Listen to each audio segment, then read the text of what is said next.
Hey there everybody, welcome to episode 5 of ZorzoPlays Elite on my quest to attain Elite status in the BBC Master 128 version of Elite.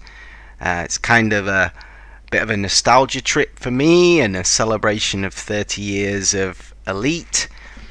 So we're sat at Esinor once more, looking at the market prices. I'm trying to figure out what we should take with us here. I think we can fill the cargo hold with liquor and wine, so let's do that. Okay, so that's F2. There we go. Radioactives, slaves, they're illegal, we don't want those. So I think we can hold 20 tons in the Cobra Mark III cargo bay. There we go, and we've still got some change. But we do, if you remember last time, we got into all sorts of mischief, so I'm going to need a few missiles. I'm going to go with just the 3 there. 112.4 credits left. Like I say, I'm not sure we can get any more in the cargo hold. I'm going to try and see if we can get 5 tons of food. No.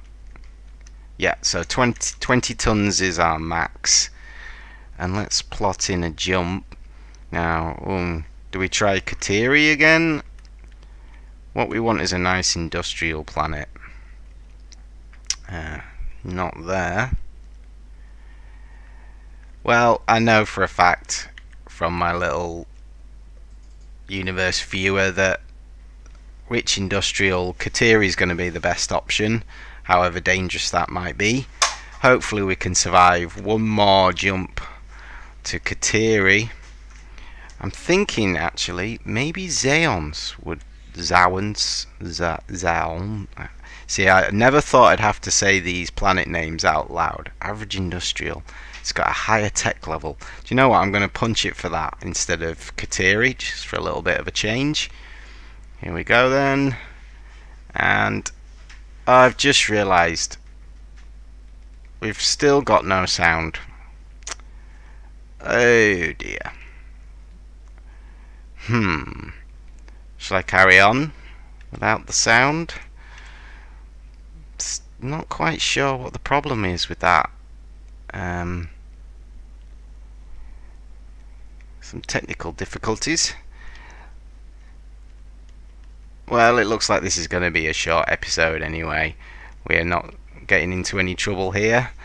This episode I wanted to talk about why I think Elite is so good, and I also wanted to talk about modern games as opposed to older 8-bit video games. Now for me, I think new video games are more like films, whereas old video games are more like books.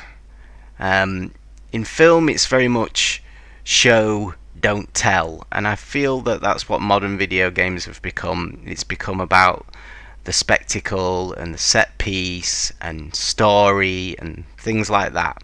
There doesn't seem to be much room for the player to project onto the game, whereas these older games, especially things like Elite, they give you just enough that you can picture everything, and you can fill in the rest with your imagination.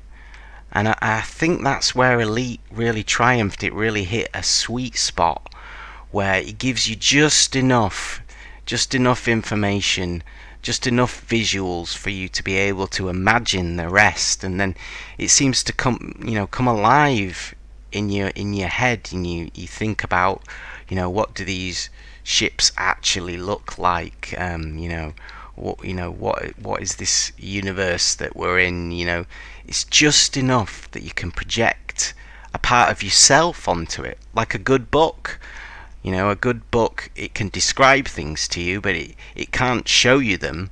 They have to come alive in your head, in your imagination. And I feel like the good old video games allow space for the player put a part of themselves in there, whereas modern games, the graphics are so good, everything's so detailed, they show you everything. There's no room for you as a player, you know, to project into those games. You know, you accept what they give you, and they give you so much that there's no room for you. Whereas Elite, you know, I remember even playing it now, I'm projecting onto it. You know, that last episode, there was those people who were just floating in space. They looked like maybe they transferred some cargo, or maybe, you know, they were doing some kind of dodgy deal or something, or maybe they were escorting that little. They weren't shuttles, I believe. They're called worms. Shuttles are very different. I'm hoping we'll see a shuttle, because there's something very special about the shuttles in Elite. Little Easter egg. I'm hoping we'll see a shuttle so I can show you that. But yeah, I believe those little ships, they're called worms with a Y instead of an O. But yeah, modern video games, they don't leave a lot of room for you. It's very much tell. They tell you what, you know, with the visuals, with the musical cues and the story beats and things like that, you know. Elite had a lot of information in the manual that helped it to come to life, and there was also in many versions of it, there was a novella called The Dark Wheel, which was very good, helped you immerse you in the universe. Not so much in modern video games, unfortunately. So here we are then, Zowans. Let's sell these 20 tons of 752.6 credits. What have we got in terms of technology? Well, we'll have that fuel. ECM systems. That's still quite pricey for us. Maybe we should do one more cargo run, and then we should be good. But I'll have to leave it there for episode 5. I hope you enjoyed that. I know it was just a nice, quiet, quick jump, and me talking some nonsense about video games, but I hope you tune in for the next one. We're on our way to Elite, and we're racking up the money. Hopefully we can upgrade this ship, and then we can go out and find some real adventure in the galaxy. But until next time, I'm going to have to say take care, peeps, and I'll see you later.